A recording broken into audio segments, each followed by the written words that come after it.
Hello, fourth grade families. We hope this video finds you doing well. We want to unpack the schedule that we're going to be using moving forward, not just stage 2, but stage 3. Yes, the schedule may change a little in terms of what happens within the schedule, but the flow of the day, the routines we're putting in place will stay consistent, so it's a clear expectation for your child on a daily basis. Also realize fourth grade, knowing the children are more independent learners, have really designed something to allow their children to be self-sufficient and allow the children to truly, once they get the day going, they should be able to stay moving forward unless they need a little support with staying on task, and that's where as a family member you'll better know that. But I want to make sure you know 8:30 a.m. Every Monday will be chapel. Highly encourage not just the child to participate, but the families to be part of that for community building to be beautiful. Also on Wednesdays, PE Zoom is a great opportunity for the children to check in with their PE teachers and talk about their morning activities they've been doing. These times will never change, but the teacher will, because that's very similar to how their routine works now. So this next week, Culleton will be Coach Wallace, Gray is Coach Ross, Hunt is Coach Brummer.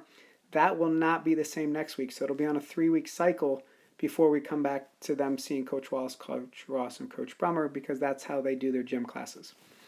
When the day starts, it will always start at 9 a.m. with a morning meeting, which gives them a chance to check in and see their daily schedule. They will have a list of their activities, as you can see here. So, okay, what are we going to be doing for reading? What are we going to be doing for writing? What are we going to be doing for science and social studies? Science and social studies will be changing week to week. So when Mrs. Hunt lists it, it'll be science for the week and or social studies for the week. Just so you can expect that. And then math will be an activity. Once they get the activity started, then what the team has done, the team has designed office hours, again, so the children are self-sufficient. We want them to become independent learners. So as we noticed, there'll be a reading office hours, okay? Sometimes all the kids will be in these office hours together doing an actual lesson or activity. Other times the children will be independently reading, knowing that they can always check in with their teacher if they're confused by something. Writing office hours will be 9:45 to 10:30. Social studies science office hours are 10:45 to 11:30. Again, sometimes lessons will be taught during that time. Other times it'll just be an opportunity as a check-in depending on the day, and the kids will be explained that when they start their morning each day. Math is 12:30 to 1:15. Now, as you notice on Wednesday, they have a Zoom recess. They just know the children love to have that opportunity to just engage and talk on Zoom. So that's why the Zoom recess has been created on a Wednesday. They're going to look to unpack when that can maybe happen more often moving forward, but they're going to start with Wednesday of next week. Also, they're looking at 1:30, we have an opportunity for them to exploratory learning. That is just that. Dr. Bear and I will be pushing out some exploratory learning activities each week.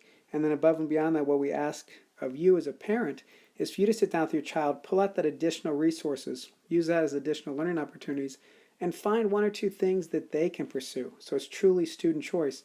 And we really encourage you on Fridays to do a virtual field trip. Go to a national park, visit a zoo, do something of your own curiosity, and really say to yourself, what do you notice, what do you wonder? That's really the perspective on that 1:30 time slot. Knowing every afternoon we'll finish with specials, and also finish with a number operations. So the specials will start at 2:45. The check-in will be the same every day for each class. So Gray will always be at 2:45. Culleton will always be at 3 o'clock, and Hunt will always be at 3:15. That's the check-in. The actual lesson, though, depending on the day, may or may not be pushed out on Seesaw prior. Some days they'll do a lesson during that the children will work on. Other days there'll be a Seesaw activity that's given to them.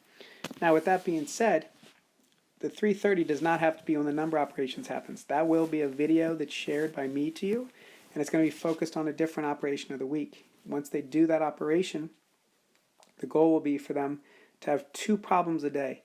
I do not ask them to do all this in one day. That defeats the purpose. The purpose is that every day they're engaged in some math instruction Monday to Thursday. I will never be giving problems on Friday. It'll be day 1, day 2, day 3, day 4. Friday will always be a free day in this time block, this 3:30 time block. Like I said, it doesn't have to be 3:30 if it fits in another part of the day, because they have the freedom. They will have the video and they will have the problems given to them. But I do ask that they don't just do it in one sitting to support that learning. And then every afternoon, we hope that they can include some mindfulness and then just enjoy some screen-free time.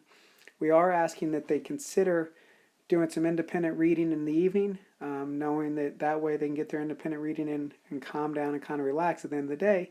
before they're getting ready to go to bed. We want to also explain to you what the color, we have a color key that's been given, and this color key, I apologize for this. The color key is just that. So when you see yellow and you see red, that is zoom. When you see green and blue, those are independent, and white are independent work times. As you know right now, there's really no blue on the 4th grade schedule because their blue has been interwoven into their yellow because of how they're doing their office hours. So don't be misled by that yellow. That yellow is just so that truly, once children start the day, they really are self-sufficient. So we hope that this helps you as you structure your weeks ahead. Thank you so much. Dr. Baird and I know are very optimistic that things are going to continue to get smoother as we go through this home learning process, and opportunities for our children to learn new and exciting things will continue to develop and grow. Thank you.